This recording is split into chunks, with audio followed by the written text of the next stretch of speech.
Capítulo 7. Liborio prestaba sus servicios en casa de los Torres como mandadero. No es que su labor fuera de gran importancia, porque a decir verdad hacía poco y mal, era tan mal trabajador como poco inteligente. Si alguna vez desobedecía las órdenes de la señora Adelaida, no había más que un sistema para que cumpliera al momento su cometido. Anunciarle que iban a llamar a los guardias, esto le causaba verdadero terror. Antes se dejaba matar que dar lugar a que avisasen a la Guardia Civil. Como sueldo por sus leves trabajos percibía algo de comida y 7 pesetas diarias. Era mucho más que lo que rendía. Como hemos dicho, Liborio carecía de inteligencia, pero no de físico. Tenía una estatura más bien alta y sus facciones eran de un hombre normal y dotado de cierta belleza masculina. A simple vista cualquier moza se podía enamorar del recadista de los Torres, pero cuando se le trataba se observaba su defecto mental.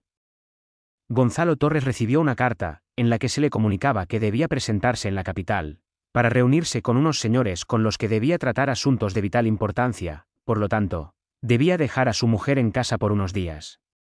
Mucho sentía tener que irse solo sin la compañía de su idolatrada esposa, de la que era inseparable. Pero las circunstancias así lo requerían y con dulces y tiernas palabras logró convencer a Jovita y partió para Badajoz. La separación sería a lo sumo por 3 días. Doña Adelaida se frotó las manos de satisfacción. Era la ocasión que tanto deseaba. Ahora podría llevar a cabo su plan con todo el éxito deseado, en 3 días no podía fallar. Todo saldría a pedir de boca. Nadie se enteraría y después los resultados serían beneficiosos. Para ella, al menos. Partió Gonzalo en el autobús a las 8 de la mañana, la finca quedó en poder únicamente de Adelaida, su hija, y los empleados. Adelaida, haciendo uso del poder que le habían otorgado, dio permiso a todos para que fueran a la fiesta de San Miguel, que se celebraba en la aldea cercana, así logró quedarse solamente con su hija. Cuando todos habían partido a sus casas, llamó a Jovita al jardín y sentadas en las tumbonas cada una en una le dijo a su hija: «Ya tenía vivos deseos de estar un día a solas contigo, hija mía. Parece que me han robado tu cariño». «No es para tanto, madre», contestó su hija, «nadie te ha robado nada. Todo sigue igual, y nada te falta. Gonzalo se vuelca para hacerte feliz». «Sí, es verdad, pero faltan los niños que con tanto deseo espero». «Ya vendrán, no te preocupes». «¿Te apetece tomar algo?» «Sí, un café». Adelaida se levantó de su hamaca y fue a preparar el café solicitado por su hija. Al poco rato aparecía con sendas tazas del mejor café importado procurado para la familia. Jovita lo tomó con deleite y poco después y de una manera lenta, muy lenta, se recostó sobre el respaldo de la poltrona, quedando profundamente dormida. Adelaida le propinó 2 tortas, lo suficientemente fuertes como para que despertaran al más ambicioso dormilón, pero el resultado fue inútil.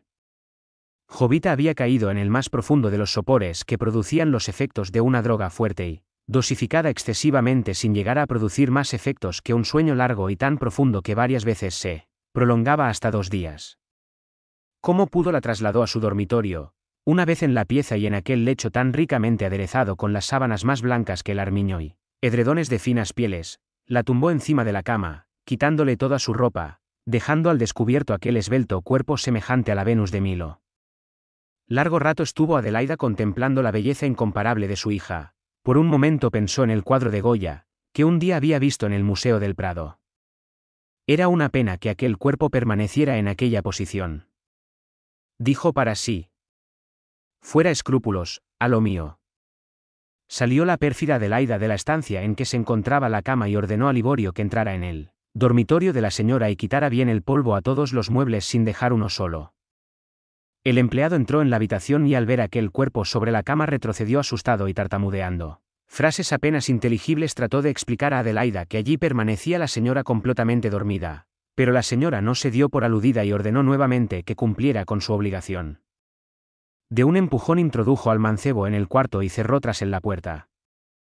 La desalmada madre de Jovita se colocó en un lugar desde el cual podía observar todos los acontecimientos sin perder un ápice de cuanto ocurriera. Desde su observatorio vio cómo el empleado se acercaba cautelosamente a su víctima, vio cómo contemplaba babeante la bella durmiente, vio también cómo retrocedía y volvía a acercarse sin tomar una determinación positiva. Entretanto en el lecho yacía inerte la bella Jovita, indefensa y a merced de aquel imbécil que, A juzgar por su actitud jamás se había visto en otra semejante. Los redondeados músculos blancos y fríos como el mármol se mantenían relajados a lo largo de la cama, sus bien formadas caderas y sus torneados brazos yacían en un perfecto conjunto de escultura propia del incomparable Miguel Ángel o Leonardo.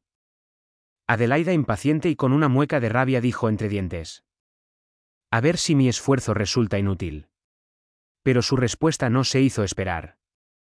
Liborio en mitad de la estancia parecía más alelado que nunca lo estuvo. Su mirada no se separaba ni un instante del esbelto cuerpo de Jovita. Instantáneamente tomó una decisión sádica y espontánea. Se acercó a la inconsciente y tomando sus senos con ambas manos, los llevó a sus labios. Y entre sollozos comenzó a besarlos con fruición desenfrenada. Después empezó a manosear la delicada carne y por fin se encaramó desordenadamente sobre el cuerpo frío de su señora ama. Adelaida se cubrió la cara con las manos y de sus ojos comenzaron a afluir gruesas lágrimas de pena y desesperación. Si pudiese retroceder unos minutos no volvería a cometer la canallada que había cometido. Pero ya era tarde para retroceder, ya tenía que continuar adelante con aquel canallesco plan, que a ella misma la repugnaba. Con el rostro cubierto esperó a los acontecimientos. Cuando volvió la mirada hacia el lecho vio que inmóviles, los dos cuerpos, el de su hija y el del empleado junto a ella.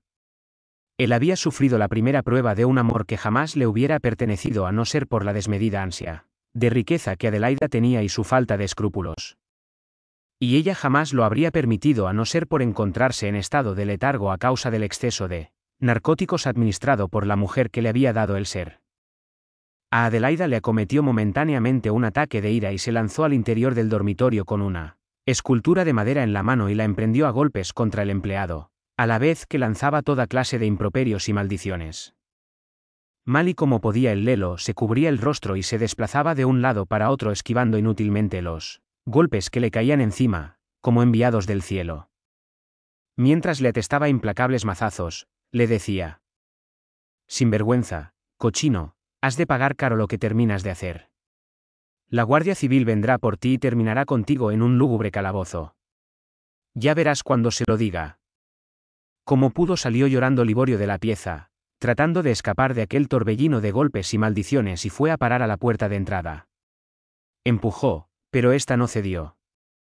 Había sido cerrada fuertemente antes por Adelaida, ésta le siguió y lo acorraló en el hall, lo tomó por la manga y la solapa y con voz ronca y pausada dijo: lo que has hecho no tiene perdón y lo has de pagar con la cárcel. A no ser que guardes absoluto silencio. Solamente lo sabemos tú y yo. Si de alguna manera se enterara alguien más y la honra de mi hija corriera de boca en boca, avisaría a la Guardia Civil y pararías con tus huesos en la cárcel para toda la vida.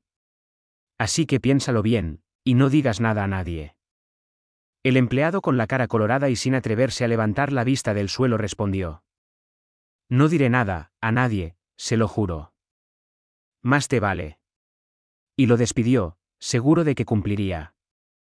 Adelaida limpió la cara de su hija, pues el empleado la había llenado de baba y procedió a ponerle la ropa, de la cual nunca debía haberla desprovisto. Una vez que había borrado toda huella dejada por el mozo, esperó a que su hija volviera así de los efectos de la droga, y esperó sentada junto al lecho.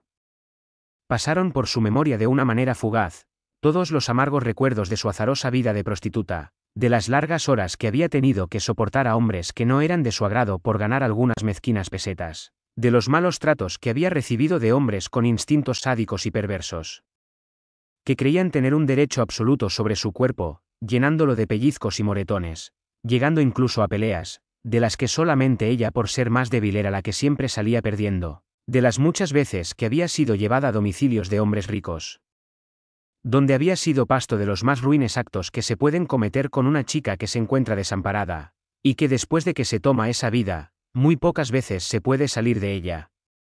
De las veces que después de haber sido llevada a lugares solitarios por hombres sin escrúpulos y después de hacer el amor la habían abandonado sin cobrar su importe, portándose mezquinamente sin poder recurrir a nadie, por tratarse de un negocio sucio y ruin, no reconocido por autoridad alguna.